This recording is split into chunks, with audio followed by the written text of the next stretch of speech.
মাহবুবুর রহমান ডেনমার্কের রাজধানী কোপেনহেগেনে থাকেন প্রায় ২০ বছর ধরে। তার সাথে এক মেঘলা দুপুরে কোপেনহেগেন থেকে একটা হাইওয়ে ধরে চলতে শুরু করলাম। কত দূর যাচ্ছি আমরা? আমরা কোপেনহেগেন থেকে হেলসিঙ্গরে যাচ্ছি। আমরা যাব হ্যামলেটে, যেখান থেকে বিখ্যাত রাইটার শেক্সপিয়ার হ্যামলেট লিখেছিল। সেই হ্যামলেটের কাহিনী আমরা দেখবো আজকে।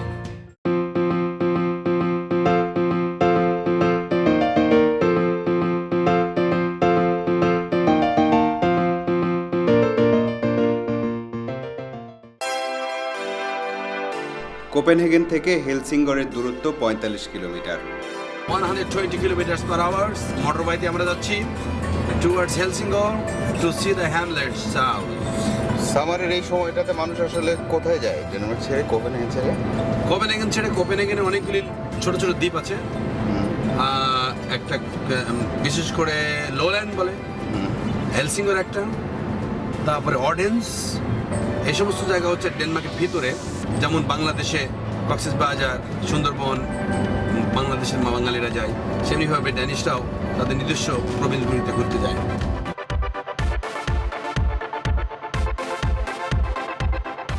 গাড়ি এগিয়ে চলেছে গন্তব্যের দিকে, আর দুপাশের সৌন্দর্যে মুগ্ধ হয়ে যাচ্ছে চোখ।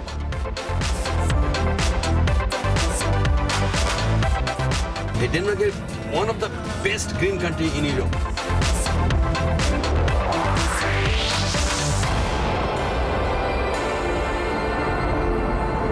এটাকে বলে সাউন্ড প্রুফ ওয়াল।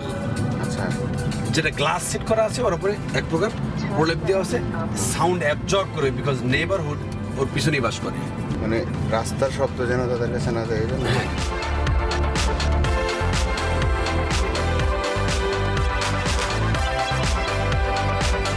হাইওয়ের পর ছবির মতো একটা ছিমছাম জনবসতিপূর্ণ এলাকায় প্রবেশ করলাম আমরা।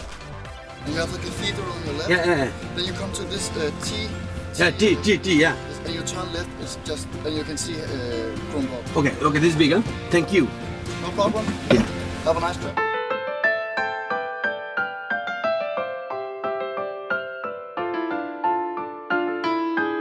আমরা আসলে হেলসিঙ্গর নামের ছোট্ট শহরটাতেই ঢুকে পড়েছি।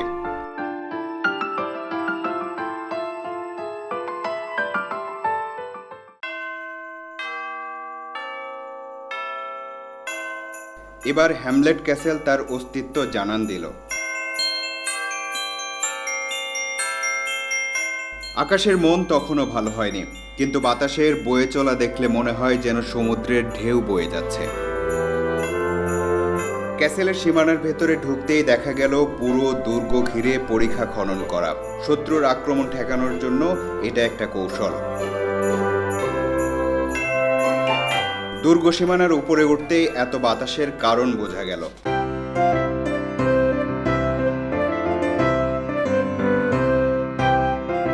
এবার তো ভেতরে ঢুকতেই হয়, কিন্তু একই একজন দেখি লম্বা তলোয়ার নিয়ে রণসজ্জায় সজ্জিত। What's your name? My name is William. What are you doing here? Well, right now to make sure everybody has. William তার আসল নাম কিনা জানি না, কিন্তু সে তার কর্মকাণ্ড সম্পর্কে জানাতে লাগলো। সে হ্যামলেট নাটকে একটা চরিত্রে অভিনয় করে। নাটকের চরিত্রে তলোয়ার চালানোতে সে বেশ পারদর্শী, এটা বুঝতে পারলাম।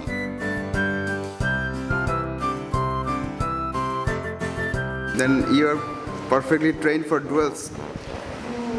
Not exactly. I'm a little bit trained. I can pull off a duel if I need to. So, Thank you. thank you. I do need to see the ticket.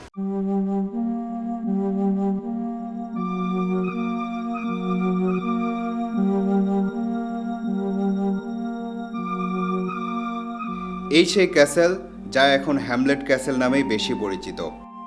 কারণ শেক্সপিয়ার এখানে বসেই তার বিখ্যাত নাটক হ্যামলেট লিখেছিলেন। ধারণা করা হয় 1599 থেকে 1602 সাল এর মধ্যেই কোনো এক সময় এখানে রচিত হয় হ্যামলেট।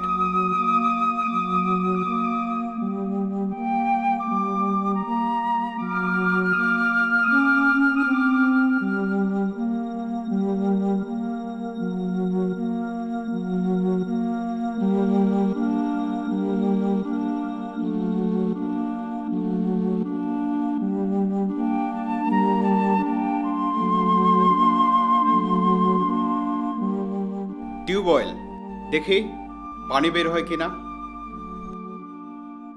না, বের হয় না। হয়তো কোনো এক সময় বের হতো, মানে নিশ্চয়ই বের হতো, কিন্তু বয়স তো আর কম হলো না। প্রায় 600 বছর এই টিউবওয়েলের বয়স।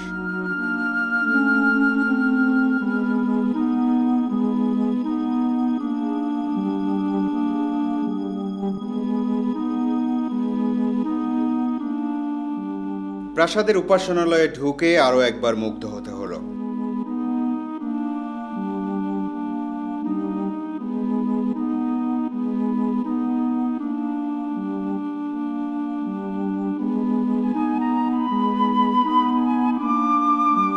(1577 সালে তৈরি হয়েছে। 1629 সালে ভয়াবহ আগুনে মারাত্মক ক্ষতি হয় এই প্রাসাদের, কিন্তু এই উপাসনালয় অক্ষত ছিল। এখানে এত সুন্দর কারুকার্য, এত সুন্দর কাজ, এত মডার্ন কাজ, আজ থেকে প্রায় 600 বছর আগের কাজ, এগুলি এত নিখুঁত।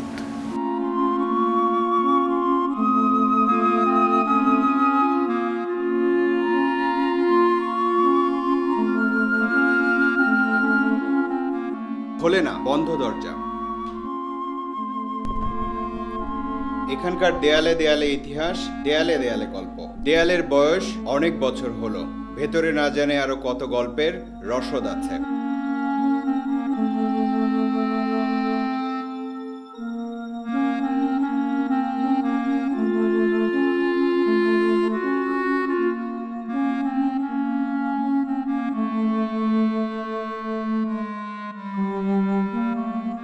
শেক্সপিয়ার এখানে বসে হ্যামলেট লেখার আগে এই প্রাসাদের ভিন্ন নাম ছিল।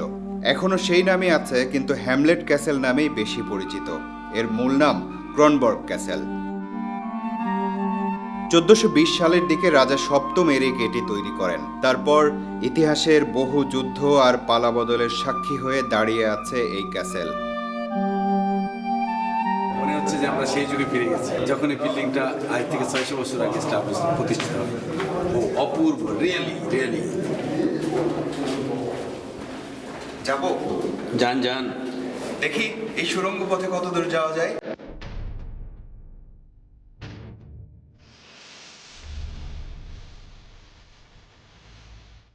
এটার উপরের অংশে একটা বড় গর্তের মতো দেখতে পাচ্ছি। মনে হচ্ছে উপরের দিকে উঠে যাওয়ার বা তেমন কিছু একটা হতে পারে, সঠিকভাবে বলা মুশকিল আসলে। কথিত আছে ডেনমার্কের রাজা হলগার্ড দ্য ডেন একবার ভয়ঙ্কর বিপদ থেকে ফ্রান্সকে উদ্ধারের জন্য বেরিয়েছিলেন। তারপর তিনি এই ক্রনবার্গ ক্যাসেলে ভ্রমণ করেন। হলগার্ড দ্য ডেন নাকি এখনো এই প্রাসাদে ঘুমিয়ে আছেন। কারো কারো তো এমনটাই বিশ্বাস। তিনি কেবল তখনই জাগবেন যখন তার মাতৃভূমির কোনো প্রয়োজন পড়বে। এই হলো হলগার্ড দ্য ডেন।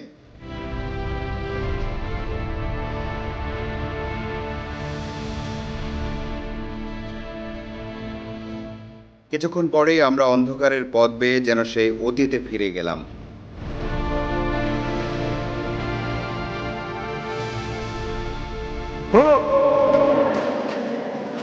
আলোর দেখা পাওয়া গেছে।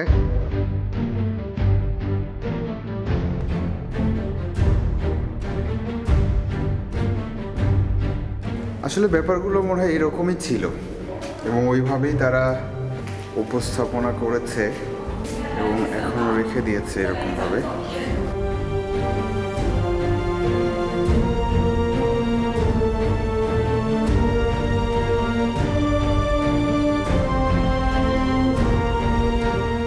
এই জায়গাটা কারাগার ছিল, বিভিন্ন সরঞ্জামাদিও রাখা হতো এবং যুদ্ধের সময় সৈনিকেরাও থাকতো।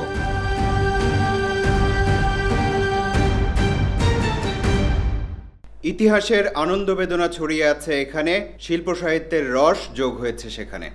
এটাকে সুন্দর বলা যায়, কিন্তু শুধুই কি সুন্দর? তারপর কি বিশেষণ ব্যবহার করা যায় আমার জানা নেই।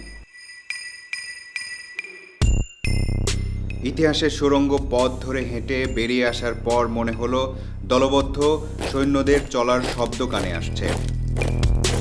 মনে হলো যুদ্ধে যাচ্ছে। শব্দগুলো যেন বর্তমানের সাথে ইতিহাসের একটা যোগসূত্র তৈরি করছে।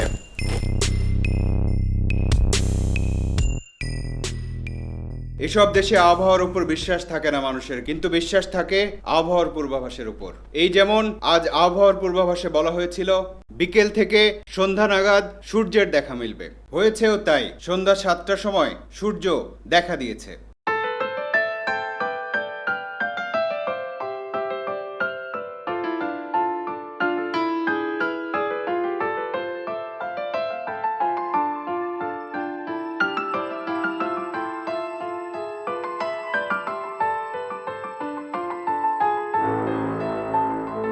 জায়গাটি আসলে অতি সৌন্দর্যে বিভ্রান্তিকর। চারিদিকে এত কিছু ছড়ানো যে যেদিকে তাকায় শুধু তাকিয়েই থাকতে ইচ্ছে করে। এই যেমন আমরা ভেবেছিলাম বিকেল 5টা নাগাদ আমাদের এই জায়গা দেখা শেষ হয়ে যাবে, কিন্তু এখন 8:30 বাজে, যেতে ইচ্ছে করছে না। যেদিকে তাকায় কেবল তাকিয়েই থাকতে ইচ্ছে করে।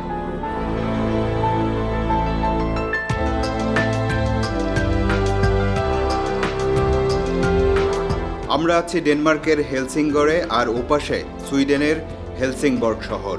বাল্টিক সমুদ্র শুরু হয়ে এসে দুই দেশের সীমানা তৈরি করে দিয়েছে।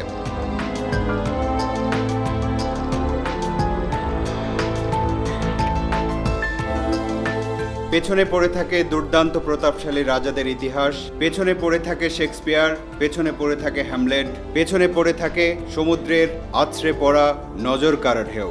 তবু চলে যেতে হয়।